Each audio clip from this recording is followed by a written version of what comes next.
વડોદરાના જુબેલી બાગકા રાજા શ્રી નવયુગ બાળ યુવક મિત્ર મંડળ દ્વારા અદ્ભુત ડેકોરેશન થીમ સાથે શ્રીજીની સ્થાપના કરવામાં આવે છે। આ વર્ષે પણ મંડળ દ્વારા ભવ્ય પ્રતિમાની સ્થાપના કરવામાં આવે છે, જે મહાભારતના થીમ પર આધારિત છે।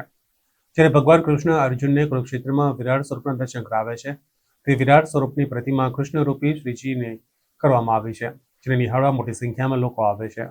હવે આમાં એ મહાભારતની થીમ પર આ ફેરી શ્રીજીનું સ્થાપન કરવામાં આવ્યું છે કે જે પ્રમાણે અર્જુનને મહાભારતનું જ્ઞાન આપે છે, જે વિરાટ સ્વરૂપ બતાવે છે નારાયણ ભગવાન, એ વિરાટ સ્વરૂપ તમે પાછળ જોઈ શકો છો, એ સ્વરૂપ બતાવે છે અને જ્ઞાન આપે છે ગીતાનું।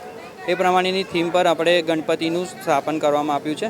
અને બીજી વસ્તુ એ કે આ પ્રમાણે આ દિવસ દરમિયાન અમે કે જે ગરીબ અત્યારે પૂરમાં આવ્યા છે માણસ, જે તકલીફ થઈ છે એમાં થોડુંક દાન પૂન કર્યું છે। એ ઉપરાંત જે ગરીબ છોકરાઓ હોય છે કે જેને સ્ટેશનરી નોર્મલ વિતરણ કર્યું છે, એવું આયોજન કર્યું છે।